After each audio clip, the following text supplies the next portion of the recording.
Retour en plateau pour la suite de Matin d'Éden de ce jour, 26 décembre 2023, alors que nous sommes au lendemain de la célébration de la fête de la Noël. On espère que les uns et les autres ont bien fêté, à l'instar de Laurent Roland Tonnet. Bonjour Laurent. Ahmed Aripa, bonjour. Bienvenue. Merci, amis téléspectateurs internet, bonjour et joyeux Noël. C'était bien hier? Bon, oui, un peu de temps passé en famille et puis aller vaquer à d'autres occupations. Les enfants ont reçu leurs cadeaux? Pas tous. Pas de cadeaux cette année? Pas tous. Pas tous? Pourquoi? Ouais. C'est de la discrimination? Positive. Positive. Quand on a un certain âge d'année, il faut prendre les cahiers. D'accord. Donc oui, on donne des cadeaux aux plus jeunes, c'est ça? Un enfant d'un an de 7 ans peut prendre un cadeau. Le reste, chacun... Au-delà de 7 ans, c'est fini? Oui. Le Père Noël n'existe plus Parce que des enfants de ceux qui ont 8 ans à 9 ans aujourd'hui, donc okay. Un enfant qui a 8 ans doit pouvoir comprendre que c'est les cahiers et les livres. À partir de 8 ans, plus de cadeaux? On lui donne un cadeau, un livre, mais pas un jouet. Pas un jouet quand même. D'accord. Auriez-vous aimé cela? On peut lui donner un jeu de société. Le Scrabble par exemple, d'accord.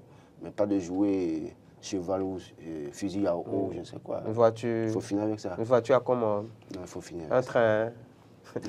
Un avion, un hélicoptère. De toute façon, on peut le faire, hein, mais chacun décide de ce qui lui est nécessaire.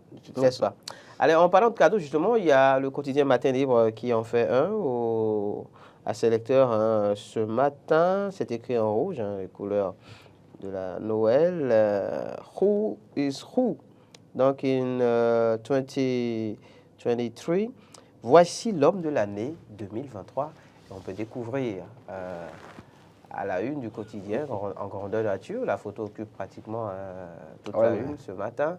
C'est de l'ancien président de la République, son Excellence Thomas Boni Yayi. Oui, malheureusement, ça aurait été le président de la République, Patrice Talon.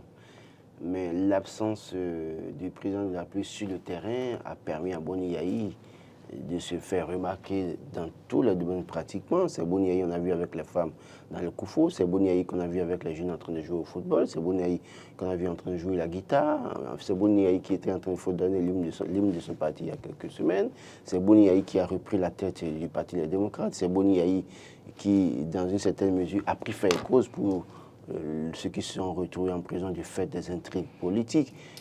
Et donc, il a occupé pratiquement tous les domaines et malheureusement, c'est lui qui est bon, en tout cas, le Matin Libre a décidé que c'est lui l'homme de l'année. Je pense qu'il n'y a pas de doute en la matière. C'est vrai que, oui, on dira que le chef de l'État, Patrice Talon, travaille, fait un certain nombre de choses, se penche sur la situation d'un certain nombre de citoyens, mais fort malheureusement, c'est qu'on ne le voit pas sur le terrain. On ne le voit pas sur le terrain. Les populations béninoises auraient pu voir Patrice Talon, par exemple, descendre sur les lieux des travaux, des incendies, par exemple. Quand je prends le cas de Sémékraké, ça aurait été un coup pour Patrice Talon, ce qu'il n'a pas fait. Boni Yayi s'est retrouvé là, vous vous rappelez très bien. Donc, à bien des égards. Et malheureusement, le chef de l'État, face à la presse, il y a quelques jours, au cœur de ses propos, c'est que Boni Yayi était au cœur. Donc, il a rendu encore Boni Yayi populaire en griffe parce qu'en le mettant au centre pratiquement de tout ce qu'il a dit au cours de ses échanges avec les journalistes. Donc, peu ou prou, le pouvoir en place continue de faire Boni Yayi en réalité. Même si Boni Yayi ne peut plus aller aux élections, mais le pouvoir continue de le faire. Et ce qui fait que son mot pourra avoir un impact dans les prochaines échéances électorales. Donc oui, Boni Yayi, l'homme de l'année, on peut être d'accord que oui, c'est lui l'homme de l'année parce qu'il était au centre de tout. Et le pouvoir en place, les ministres parfois, les députés, quand ils veulent prendre la parole, c'est Boni Yayi leur problème. J'ai comme l'impression que Boni Yayi est devenu leur bête noire et donc du coup, dans tout ce qu'ils vont faire, si quelqu'un a un mal de tête et qu'on doit lui donner un paracétamol dans un coin, on se rappelle que sous Boni Yayi, c'est Boni Yayi qui avait créé telle situation, qui a fait que la personne a les maux de tête. Donc malheureusement, directement ou indirectement, ils ont rendu le monsieur populaire, il est devenu l'homme de l'année. Bon, d'autres personnes diront que ce n'est pas ça. Mais j'estime qu'au cœur de tous les débats du 1er janvier à la date où nous parlons, c'est que Boni Yayi était au cœur de débat. On a parlé de l'aéroport de Tourou, on a voulu jeter la pierre à Boni Yayi. On a voulu parler des voies à Cotonou, on a voulu citer Boni Yayi. On a voulu parler des écoles. Quand ils prennent la parole, Boni Yayi. D'abord, on veut d'abord parler de Boni Yayi avant de continuer. Donc, malheureusement, et parfois, certains le font pas maladresse. Et en le faisant pas maladresse, c'est que ils ne disent rien de concret, malheureusement. Parce que quand ils sortent leurs arguments et que vous mettez sur la table, vous comprenez que c'est vide, au fond, et que ce qu'ils sont en train de dire, c'est juste que c'est une guerre de personnes et qu'on a voulu peut-être à tout prix combattre Boni Yayi. Donc, j'estime que oui, Boni Yayi a été au centre de tous les débats et peut être appelé l'homme de l'année. Ce qui ne devait pas être en réalité. Boni Yayi qui mérite donc ce titre d'homme de l'année, à lui décerné par Matin Libre. Selon vous, Laurent Roland Tony, qu'est-ce quelqu'un d'autre qui aurait pu justement, on va dire, prétendre à ce titre? C'est, comme vous le disiez, le chef de l'État, Patrice. Oui, normalement, en réalité, c'est lui qui devait, qu'on devait voir dans tout. C'est-à-dire que sur des questions essentielles, je ne dis pas, le chef de l'État a sa vision, a sa manière de faire les choses. C'est ça. Il a toujours rappelé, le fétiche qu'on sort tout le temps devant les enfants devient un jouet, mais pas pour autant qu'il faut cacher tout le temps le jouet qu'on peut offrir aux enfants justement à l'occasion de la Noël. Oui, mais attention, c'est pas pour autant ça. Parce que quand on fait cette comparaison, ça pose un problème. Je ne peux pas comprendre que de 2016 à 2021, combien de fois Patrice Talon est descendu sur le terrain, aller dans certains départements. Est-ce que c'est sur le terrain qu'on attend? On attend sur des résultats. On peut ne pas aller sur le terrain et avoir des résultats. D'ailleurs, on l'a vu. Je ne suis pas d'accord. Je ne suis pas d'accord. Là où je ne suis pas d'accord. Revenir sur ces nombreux résultats je suis d'accord aux députés le jeudi dernier à l'Assemblée nationale. Pourquoi est-ce qu'en décembre 2020, le chef de l'État a compris la nécessité d'aller voir la population alors? Oui, parce que là, on était à la il pouvait veille. rester. Non, il pouvait rester. On était à la veille. Il pouvait alors rester dans son bureau à Cotonou. D'élection présidentielle. Il pouvait rester dans son bureau à Cotonou, appeler la presse, faire un message à la nation pour leur dire dans telle commune, j'ai fait ci, j'ai fait ça. C'est pour vous dire quoi? Au cours du mandat, quelques sorties par moment, dans certaines régions du Bénin, ça ne le tue pas en réalité. On le voit parfois justement sur des événements, par exemple, à caractère culturel. On le voit sortir parfois sur la place de l'Amazon, par exemple. On l'a vu. Amazon, c'est où? C'est derrière la présidence, à quelques mètres, 100 kilomètres de sa maison. Oui, il faut croire qu'il n'aime pas les longues distances. Non, je ne dis pas au chef qu'il doit sortir tous les jours. Je dis quelques sorties par moment. Dans certaines régions du Bénin, nous avons 12 départements. Vous avez besoin et envie de le voir? Pas moi. Enfin, les Béninois. Les Béninois ont besoin de le voir. Moi, je l'ai déjà vu quand même une fois dans ma vie. Donc, je ne sais pas, le voir, ça va rapporter quoi, ça change quoi dans la vie de quelqu'un. Si c'est pas, peut-être qu'il te donne une opportunité. Mais si c'est le voir, en quoi ça change la vie d'un homme? Mais alors, ne disons pas une chose et son contraire. Non. Si cela ne change rien, ce que je dis, certaines descentes sur certains terrains, dans certaines régions, vous permettent de voir la réalité en face. Le simple fait de prendre sa voiture d'ici, de Cotonou, pour aller par exemple à Dassa ou aller à Ouessé par exemple, au cours du trajet, il y a des choses qu'il peut constater. À quoi servent les services de renseignement? À quoi servent ses collaborateurs? Si les services de renseignement travaillent véritablement et qu'ils sont véritablement écoutés, les problèmes que nous citons tous les matins ne peuvent pas revenir tous les matins sur les plateaux de télévision ou sur les stations de radio. Ce n'est pas possible. Ça veut dire que quoi? À un moment donné, il y a des informations que même des gens, même des ministres, volontairement ne voulons jamais que le chef apprenne. Mais c'est la descente du chef d'État qui lui permettra d'avoir ces informations sur ce terrain. C'est très important. Moi, je ne dis pas que du 1er janvier au 31 décembre, il doit faire le tour du Bénin. Mais je dis, mais par exemple, dans un mois, nous avons 12 mois dans l'année. Nous avons 12 départements. Mais quelle belle coïncidence.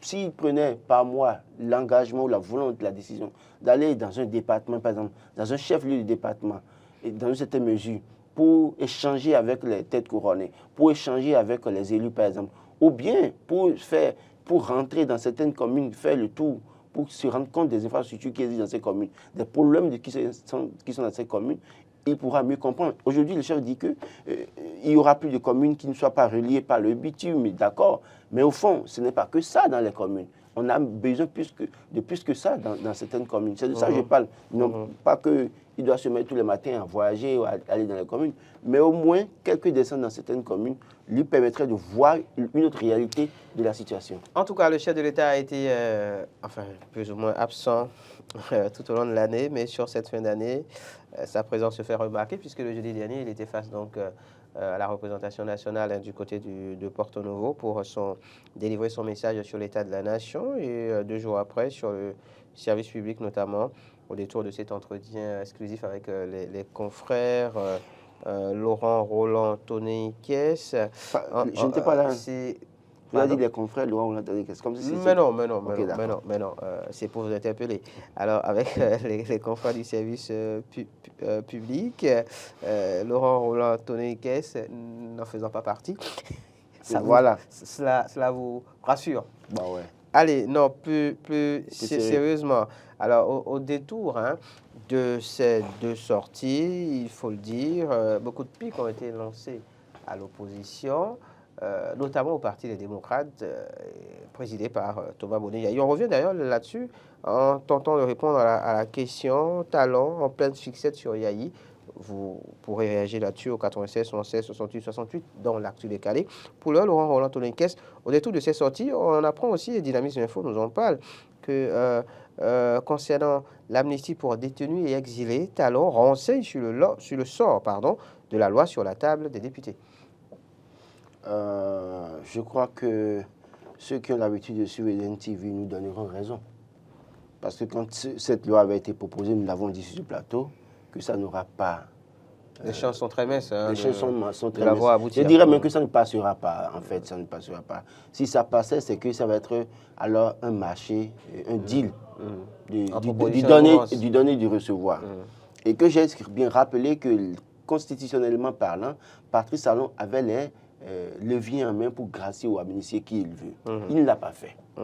83 députés, ou si vous voulez 82 ou 81 députés, acquis à sa cause, ont voté une loi qui lui permet de suspendre les peines dans une certaine mesure.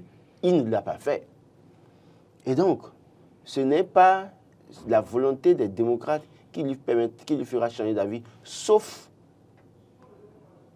cataclysme. Et donc, moi, quand je vois le chef de l'État dire ça, et d'ailleurs même il l'a dit devant Boni Yahi et son équipe quand il les a reçus à la présidence de la République, donc c'est bien clair dans une certaine mesure. Je pense que les démocrates doivent pouvoir réfléchir autrement, changer de fusil d'épaule. Parce que, à la lutte, les choses, la manière dont ils veulent conduire les choses, le monsieur est déjà en avance sur eux à bien des égards. Et donc, il faut trouver le mécanisme et de le contourner dans une certaine mesure, ou bien peut-être faire en sorte qu'il y a des phénomènes, des situations qui l'obligent à le faire. Autrement, et je l'ai dit, je l'ai même dit que même si la loi a été votée à l'Assemblée nationale, mais une loi passe par plusieurs étapes. Bien sûr. Mais la loi sera votée à l'Assemblée nationale, pas à l'unanimité par tous les députés, d'accord? Mais il faut passer par la Cour constitutionnelle pour vérifier la constitutionnalité ou non de la loi. Ça, c'est une étape importante. Mais après ça, la promulgation, il faut que le chef de l'État promulgue. Puis les décrets d'application. Voilà, après la promulgation des décrets d'application, des gens sont nommés chefs de file d'opposition. Les décrets, on ne sait pas où se trouvent les décrets. Sans décrets, ils sont nommés. Bon, on dira que ce n'est pas les décrets qui sont nommés, mais on ne voit pas le décret. Il y a des lois qui sont votées. On parle et pas de décrets d'application. Et même s'il y a des décrets d'application, il faut quelqu'un pour donner la décision, prendre la parole pour que ça soit appliqué. En 2018, les députés ont voté une loi sur une loi anti-tabagisme. Oui. Et cette loi...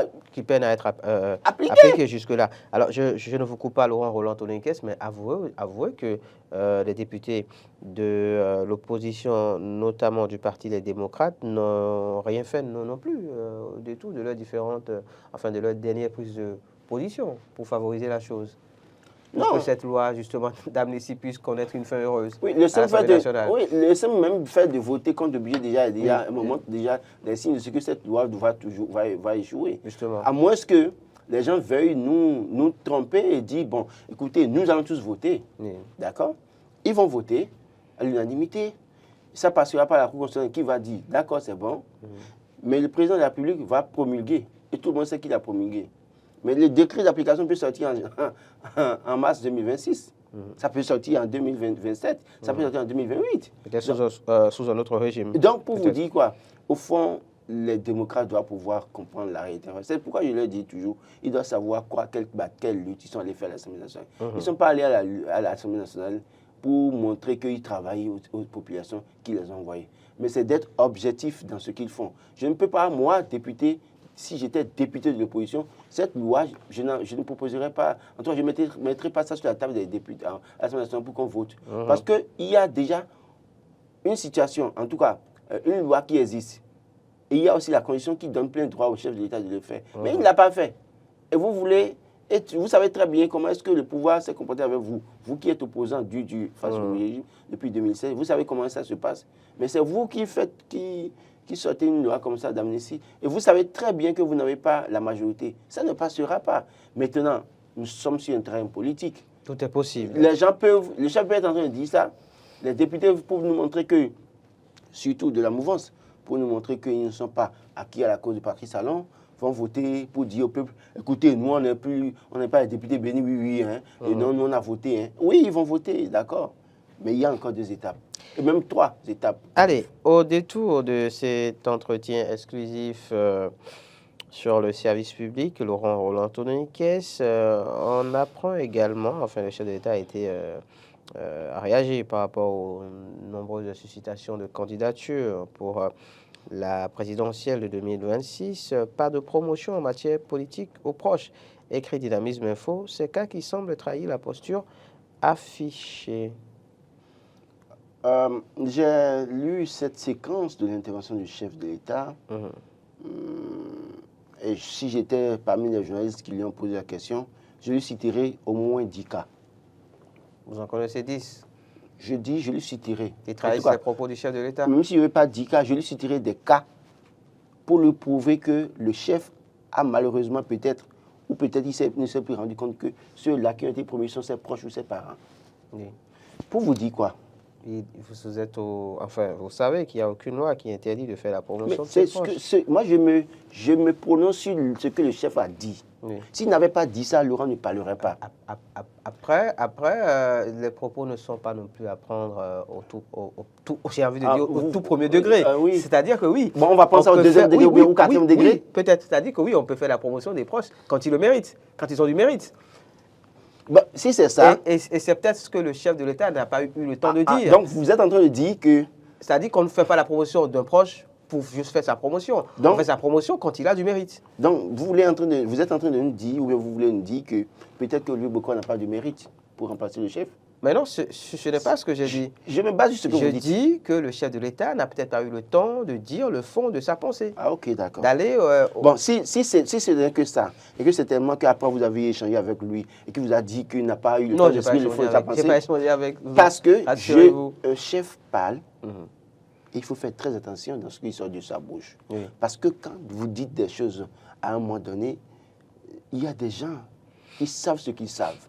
Et vous savez que ces personnes savent ce qu'ils savent dans une certaine mesure. C'est vrai que Lionel Gbagbo a dit ça, ça lui a coûté toute la misère du monde. Mais de toute façon, il y a des gens qui sont promis aujourd'hui, qui sont proches du chef de l'État, qui sont amis du chef de l'État. On ne nous dira pas le contraire. Juste que le chef, comme vous l'avez dit, peut-être a voulu dire autre chose et puis peut-être que c'est un lapsus. C'est un lapsus, peut-être. Mais je pense que pas le fond de sa pensée, je pense qu'à l'avenir, que ses proches prépare certaines sorties avec lui parce qu'il y a parfois des choses... Vous pensez que cette sortie n'a pas été préparée? Même si elle a été préparée, il y a des choses qui ont été dites de trop. Elle a été coordonnée, si je ne m'abuse. Mais il y a des choses qui ont été dites de trop. Par la DIRCOM. Ah oui, la DIRCOM a fait son travail. La DIRCOM n'est pas un saint, n'est pas un parfait. Et c'est le point du direct, à ce que je sache. Oui, mais donc, on a eu le temps de visionner, de regarder, le chef a voulu corriger peut-être. Non, sachant très bien que le chef a voulu volontairement, délibérément dire des choses. Il n'y a personne dans cette équipe qui puisse dire, chef, on enlève ça. Ça, je comprends. Qu'est-ce que vous en savez? Non, je dis, si le chef veut délibérément et volontairement dire des choses, il n'y a personne dans l'équipe là qui puisse lui dire, on ne dira pas ça. Qu'est-ce que vous en savez? Non, mais c'est ma lecture. vous la prenez ou vous ne la prenez pas. Et moi, je le dis, je l'assume. Allez, le chef de l'État, sur la même question, en tout cas, a fait savoir que il y aura une primauté du système partisan quant à ce qui concerne la désignation d'un éventuel candidat à la prochaine présidentielle ou aux prochaines échéances électorales, tout simplement. C'est la volonté du chef de l'État. Et il a dit aussi qu'il sera très actif en la matière. C'est-à-dire qu'il y aura un dauphin, finalement. Quand on disait qu'il y a réforme du sympathisant, on disait que c'est les candidats, les partis qui devraient désigner les candidats. Je prends le cas de 2021. Le chef de l'État, Patrice Talon, appartient à quelle formation politique? On ne sait pas. Il y a l'UP, il y avait l'UP, il y avait le BR, il y a le Moël Bénin, il y a PRD, il y a UDBN. Le chef de l'État appartient à quelle formation politique parmi les 5 cités? Jusqu'à aujourd'hui, on ne sait pas. Dans d'autres pays, on sait que le chef appartient à telle formation. Et c'est bien clair. On nous a chanté que dans la réforme du chef, que c'est la partie qui devait proposer les candidats. Ça a été fait en 2021? Je n'ai pas vu ça. Bien au contraire. En tout cas, sa candidature a été portée par des partis politiques. Bien au contraire, le même système s'est arrangé pour que des gens sortis de nulle part aient le parrainage sans avoir une profession régulièrement constituée et sont allés aux élections. C'est encore un cas. Quand le chef dit ça, et que je sais que ce discours a précédé l'élection présidentielle de 2021, j'attends de voir si réellement, avant 2026, les choses se feront normalement comme le chef de l'État. C'est la promesse du chef de l'État. C'est une promesse, ça n'engage que ceux qui y croient. C'est une promesse et on attendra de voir sa concrétisation, Laurent Roland. C'est tout souhait.